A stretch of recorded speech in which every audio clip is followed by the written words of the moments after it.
So today we're going to dive into some pretty murky waters. Yeah. Um, Looking at the public reaction to the assassination of a United Healthcare CEO in New York City. Right.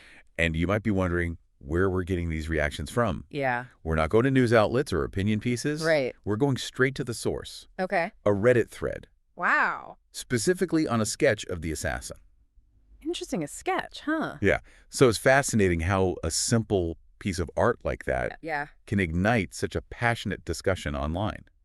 Definitely. This isn't just about art, is it? Yeah. This is about a window into, I guess, the anxieties and undercurrents of our society. Absolutely. And yeah. this event, you can imagine, Of course. struck a nerve Yeah. with a lot of people. It has. The thread itself is titled, "A Sketch of the UHC Assassin Being Carried with Reverence by Americans." Okay. And it's from the subreddit Stirpix. Right. And you wouldn't believe some of the initial reactions in this thread. Oh, We're seeing jokes about crowdsourcing healthcare, wow. even crowdsurfing the assassin. That's What do you make of that? It's fascinating. Yeah. It really is. I mean, it's this mix of dark humor and social commentary. Yeah. And I think on one hand, it's a way for people to kind of process a shocking event through humor, Right. a coping mechanism, if you will, Sure. when you're faced with the unthinkable. Yeah. But then on a deeper level, I think it really speaks volumes about the frustration and helplessness many people feel towards healthcare in America. Right. They're using humor to point at a very real problem. Yeah, and it's not just healthcare, is it? No, it's not. There are jokes about school shootings, about CEOs being targeted. Right. It's disturbing, but it feels like there's a message behind the darkness. Exactly. These comments, while unsettling, point to a sense of desperation. It's as if people are saying, look, things are so bad that maybe this extreme act was the only way to get attention. Right. Now, it's a danger sentiment for sure, but one that we need to understand if we're going to try to address the root causes of this discontent. It's like they've tapped into this collective, unspoken frustration. Yeah. And it's suddenly bursting out in these dark, Yeah. almost absurd jokes. Right.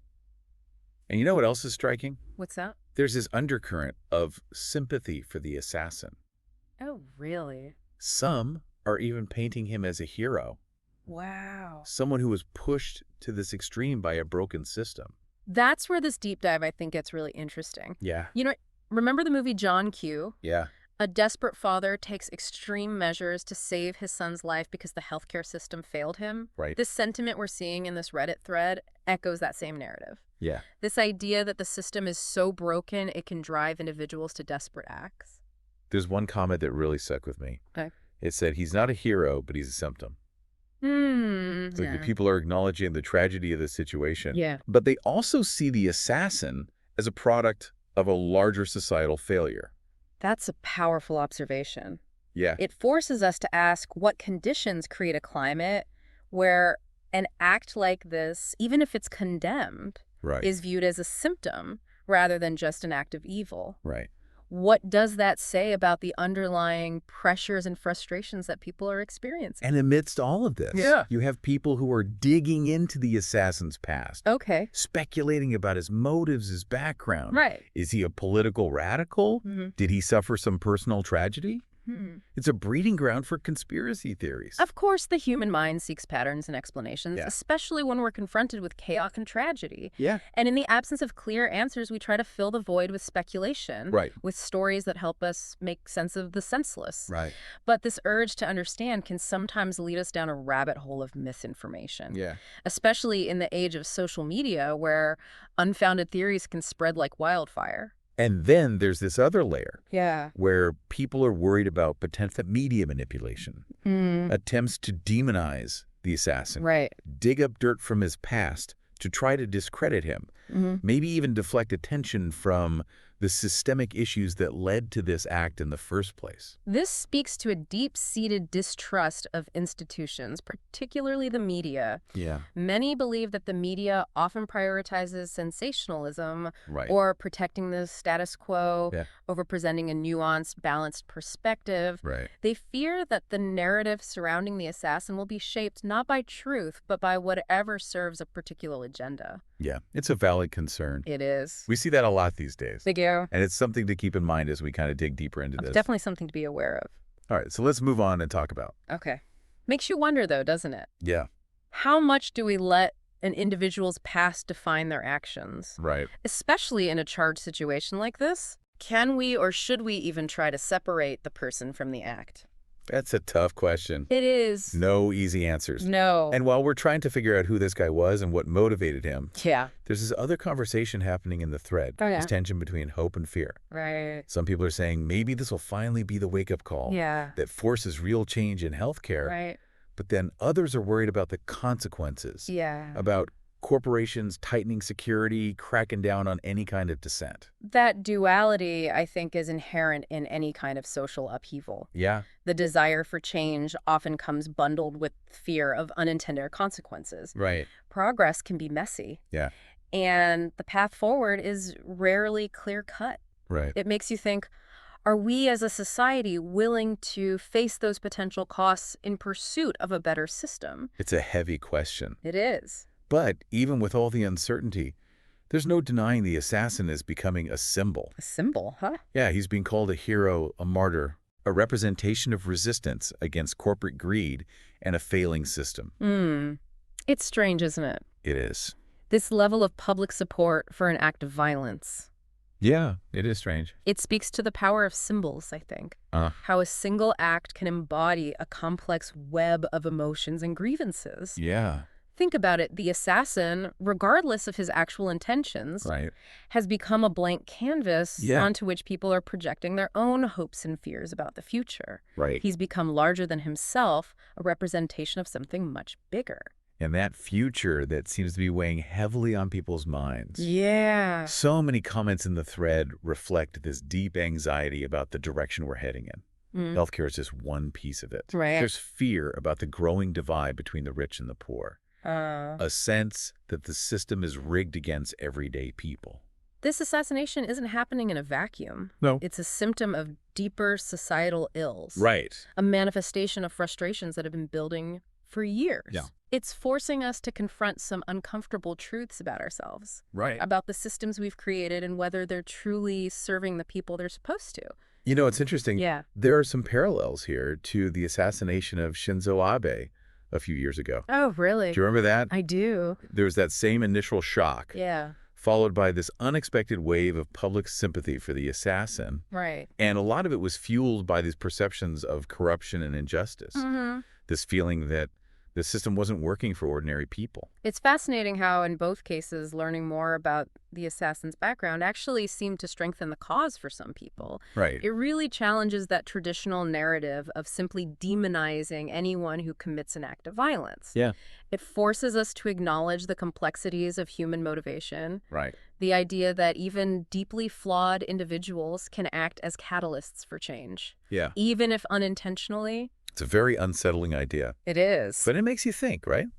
It forces us to confront the nuances of these situations, the unintended consequences, Yeah. and the fact that sometimes change arises from the most unexpected places. And it highlights the importance of critical thinking. Yeah. Of not accepting narratives at face value, Right. but really digging deeper to understand the underlying forces at play. Right. It's easy to get swept up in the emotion of a situation like this. Yeah. But it's crucial to maintain a degree of skepticism and examine all sides of the story. There's this recurring worry in the thread Yeah. that authorities are going to try to discredit the assassin, paint him as a monster, Yeah. to distract from the bigger issues, Okay. the failures that might have contributed to this happening. That speaks to a deep mistrust of those in power. Yeah. A belief that they will prioritize self-preservation and maintaining the status quo over genuine justice or addressing systemic problems. It's like people are bracing themselves for a cover-up, Yeah. expecting the assassin to be turned into a villain to fit a convenient narrative. And that cynicism, while understandable, can be incredibly paralyzing. Right. It can hinder constructive dialogue and make it harder to find common ground or work towards meaningful solutions. Yeah. It's almost like a self-fulfilling prophecy where the assumption of bad faith prevents genuine progress. But even with all the skepticism and fear, Yeah. there are glimmers of hope, too. Oh, really? Some people are expressing this belief that this event could be a turning point. Okay. Maybe, just maybe, It could be the shock to the system needed to force those in power to finally address this broken healthcare system. It's a long shot for sure, Yeah. but not entirely impossible. Right. Sometimes it takes a dramatic event, a tragedy even, Right. to shake us out of complacency and force us to confront uncomfortable truths. Yeah. And who knows, maybe this could be that catalyst for real lasting change. And haven't some corporations already started increasing security measures? That's right. It seems like they're at least acknowledging the heightened anger and frustration out there. Yeah. It's a small sign, but perhaps an indication that the status quo is shifting. Yeah. That those in power are starting to recognize the need for change. Right. Of course, actions speak louder than words. Of course. And it remains to be seen whether this translates into meaningful policy changes or a genuine effort to address the concerns of the people.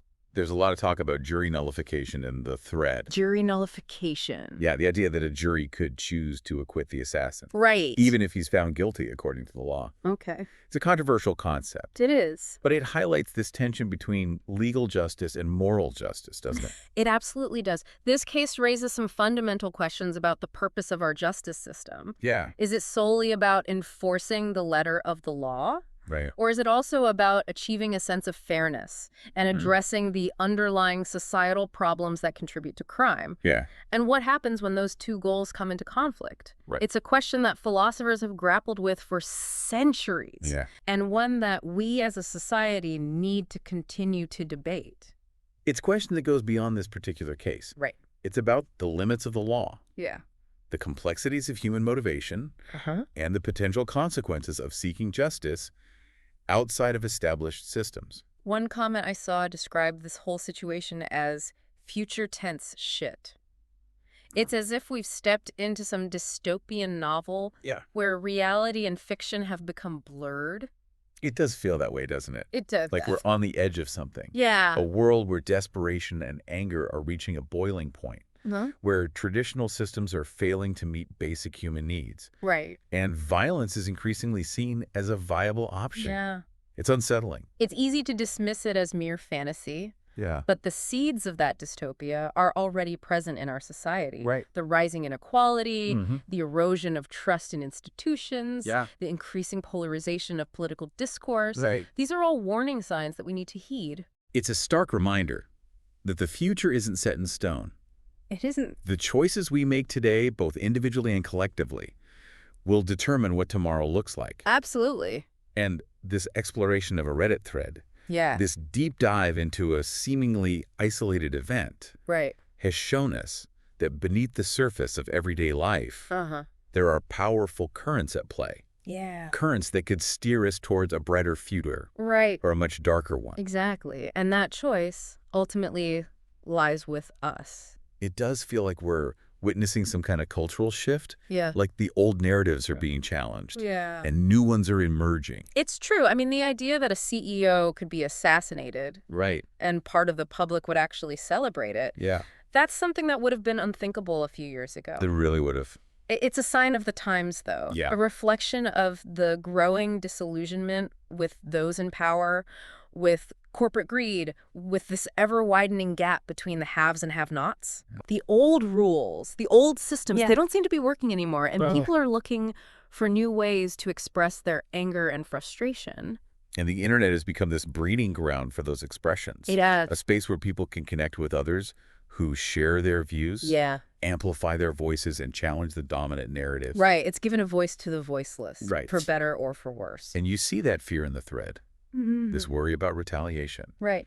People are concerned that this event will be used as an excuse to crack down on dissent, Yeah. to increase surveillance, to restrict our freedoms even further. It's a valid concern, throughout history. Yeah. Those in power have often exploited moments of crisis, moments of fear, Right. to consolidate their control and silence opposition. Right. We've seen it time and time again. And in the age of social media, where every word we utter is recorded and analyzed, Yeah, the potential for abuse is even greater. absolutely. It's a chilling thought, It is. but one we need to be aware of. Right. We need to be vigilant about protecting our civil liberties, Yeah. about pushing back against any attempts to erode our freedoms in the name of security. Absolutely. We need to remember that freedom of expression, the ability to dissent, Yeah.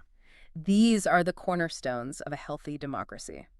So as we wrap up this deep dive, Okay. what would you say are the key takeaways Hmm. from exploring the public's reaction to this assassination? Well, I think first and foremost, it reveals a profound level of anger and frustration with the state of healthcare in America. People are suffering, they're struggling, and they're feeling abandoned by the very system that's supposed to care for them. It's like this event has ripped the Band-Aid off a festering wound, Exactly. exposing the raw pain and vulnerability that so many people are experiencing. And second, it highlights the power of symbolism. Yeah. How a single act of violence can become a focal point, a lightning rod, for a complex web of social and economic anxieties. Right, it becomes about something much bigger than itself. It does. And third, it underscores the importance of dialogue, of truly listening to those who are hurting, of seeking common ground, and of working together to find solutions. Right. It's easy to get caught up in the anger and the blame, but we need to move beyond that if we want to create real, lasting change.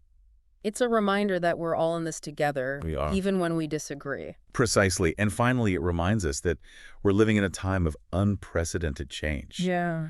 A time when old certainties are crumbling and new possibilities are emerging. Right. It's a time of both great peril and great potential. So if a single act of violence can spark such widespread debate and reflection on healthcare, what does that say about the state of our society and our ability to address these systemic issues? It's a question we all need to be asking ourselves. It is. It's a question that challenges us to look inward, to examine our own beliefs and assumptions, and to consider our role in shaping a better future. It's a reminder that we all have a responsibility to engage in these difficult conversations, to hold our leaders accountable, and to work towards a more just and equitable society. And that's where we'll leave you today, listener. Okay. We've journeyed through some dark and complex terrain, We have. explored the raw emotions and unsettling undercurrents exposed by this event. Right. But within that darkness, there are also flickers of hope, There are. a yearning for something better, Yeah. a recognition that things need to change. And the power to make that change ultimately rests in all of our hands. Thank you for joining us on this deep dive. It's been a pleasure. We hope it's given you food for thought Yes. and perhaps even inspired you to take action. Until next time.